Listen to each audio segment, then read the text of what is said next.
Today, we are going to be going over the best and the worst from the Buccaneers Week 3 loss against the Denver Broncos. Obviously, this is a game where the Buccaneers were hoping to go 3-0, could not do it, get upset by the Denver Broncos, and it was a game where the Buccaneers came out flat. Both sides of the football, not really good. This is going to be the first one of the year where we're going to say more negatives than positives. And that's never a good thing, but with the loss, comes those basically. However, it is not all negative. And with that, I do want to start with the guys who impressed me the most in this game.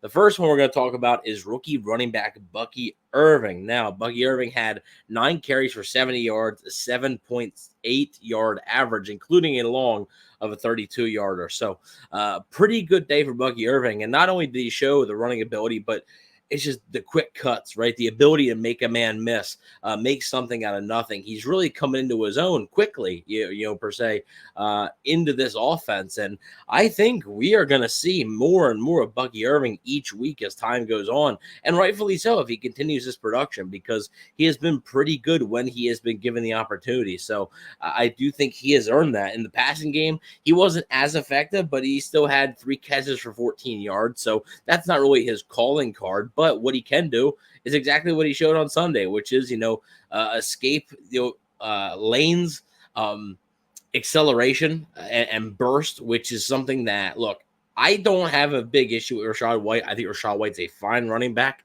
but it's different, right? Rachaad White is a different type of runner. And I've kept saying this. Bucky Irving has the burst. He has the acceleration. He has the juke moves, I guess. It does sound pretty basic when talking about it, but it's hard to explain exactly what I'm talking about. You got to watch it. I remember the one play from Sunday's game, Bucky Irving faked Alex Singleton out of his shoes, and it was a beautiful sight to see. He has the ability to do that, and he has that game-breaking mentality where he can take a play to the house right out of nowhere. So I do think Bucky Irving should and will, get more reps as time goes on in this offense. So he was definitely one that impressed me on Sunday. The other one is wide receiver Chris Godwin. Yet again, of course, this is like become an old hat, basically. Chris Godwin, the leading receiver for the Buccaneers, 6 catches, 53 yards, and another touchdown. So the third straight game that he has found the end zone. He has been one heck of a player for the Buccaneers offense so far.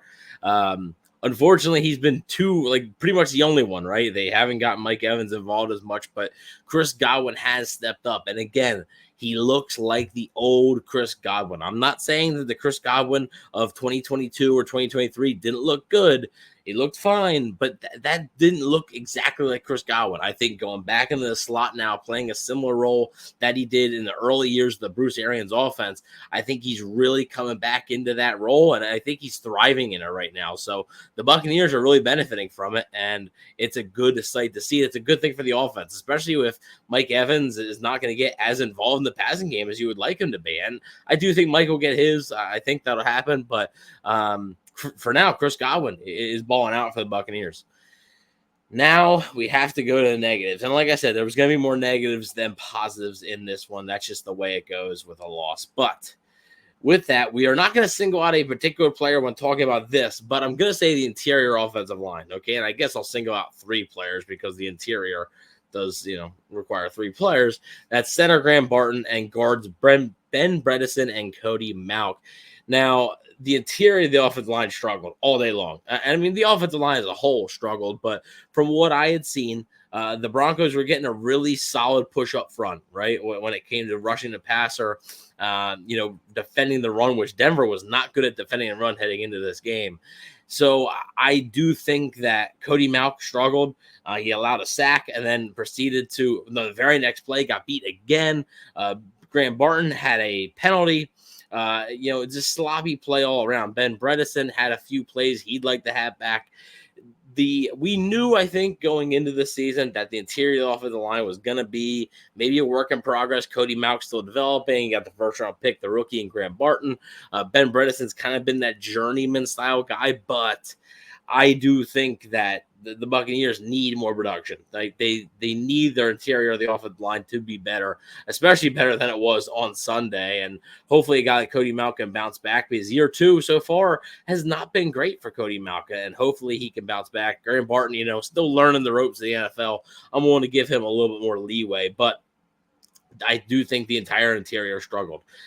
Baker Mayfield didn't help. I personally do think he held onto the ball too long at times, but at the same time, there was a lot of plays where he had to hurry a throw because there was pressure right in his face almost immediately. So I thought the offensive line as a whole didn't play great, but I wanted to be more specific and put that interior of the offensive line. So let's go over to the defensive side of the ball. And look, the offense is not good. I can go on and on about the offense. I don't want to pile on, though. Let's go over to the defensive side of the ball. We're going to go with the Buccaneers pass rush, another unit, basically. And this was a Denver offensive line that not only was it struggling this season so far, but they were also without Mike McGlinchey, who was the starting and right tackle for them. He's about to miss about a month or so, arguably their best offensive lineman. And the Buccaneers still could not touch Bo Nix. They could not get any pressure on the quarterback. I understand that they didn't have Vita Vea. They didn't have Kalaji Kancey. I know that hurts. But you got to find ways to get to the quarterback. These edge rushers, Yaya Diaby, Joe Tryon-Shoyinka, Anthony Nelson, Chris Braswell, they've got to find a way to get to the quarterback, and they just have not done that. So that would have been a really nice thing to have when trying to affect a rookie quarterback.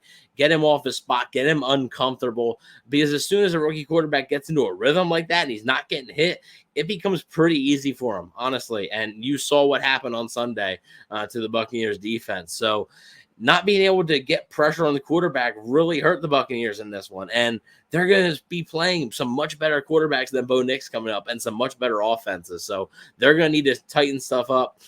Like I said, getting Vita Vea back will help. Getting Kalaji Kancey back will help. But those guys aren't going to be the end-all, be-all, because I think it's going to have to come from those edge rushers. And right now, they need more production from that. I'm also going to go to the linebacker position and talk about KJ Britt. Now, KJ Britt, he basically was slow to get over, allowed a touchdown, and also later in the game, missed a tackle, ended up going for a 40-yard run. If he makes that tackle, it's probably a 5 or 6 yard run. That's the difference between a 5-yard run and a 40-yard run, is KJ Britt making a tackle. It's a play he's got to make, and it's a play that the Buccaneers are hoping he does make, and he just simply didn't on Sunday. And with Servassier Dennis having a solid game against the Detroit Lions the week before, you do have to wonder if, just like with Bucky Irving, kind of, with Rachaad White, and does Servassier Dennis get a little bit more playing time as the season goes along here? And does he eventually become the starter at inside linebacker opposite Levante David? I think that'll be an interesting storyline to see. I do like KJ Britt. I think KJ Britt has some interesting traits. I just don't know if he's athletic enough to play a position in today's NFL at a full-time basis. So we will see. But I am curious to see if they give Servassier Dennis a few more reps as the season goes on. Also going to talk about Jamel Dean. And I know Jamel Dean is a hot topic of a lot of people. I get it. A lot of people want to, rag on him and stuff. It makes sense. It does.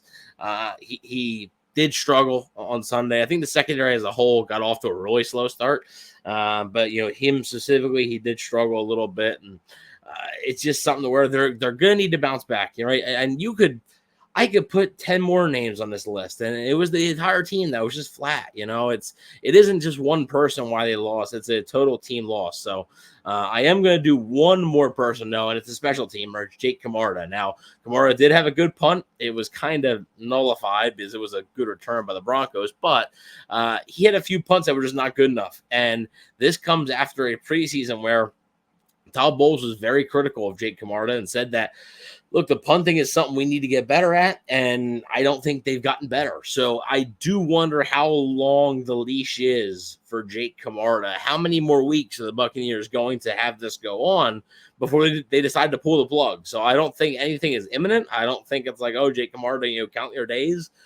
But I do think it's something to monitor where, like, okay, if he doesn't turn around rather quickly within the next, 2 or 3 games, like, you could see them maybe make a move for a different punter. So just something to keep an eye on. Thought he was pretty disappointing on Sunday. Like I said, you could have put the whole team on there. I mean, when you don't show up to play in the NFL, I don't care who you're playing, you're going to get beat. You're just going to get beat. There's other professional players on the other side of that ball, and they are just – you can't go into a game, thinking you got it in the bag. And I'm not saying the Buccaneers did, but it's an easy trap game scenario for the Buccaneers, and they fell into it. Coming off a big road win where not many people expected you to win. You're banged up as is. You're without Vita Vea, Kalijah Kancey, Anthony Winfield Jr., Luke Gedeke. You're without these guys. And then also you have a match against the Philadelphia Eagles the following week. And then the next 2 weeks are against NFC South opponents. It was a easy spot to have a trap game. The Buccaneers, unfortunately, fell right into the trap. And Sean Payton now is 7-0 against Todd Bowles. Both when Todd Bowles is a defensive coordinator and a head coach in Tampa Bay. So Sean Payton has Todd Bowles' number. The coaching staff, I could also say, was a disappointment because they did not have their players prepared to play as much as they should have. But let me know what you guys think in the comment section below. Do you guys have anybody who stood out to you as a positive? Is there anybody that stood out to you as a negative? I know this video was mostly negatives. I try to get the positives in there. Like I said, I think Bucky Irving showed a lot of promise today. But let me know what you guys think in the comment section below. Please don't forget to like, share, and subscribe. And go Bucs.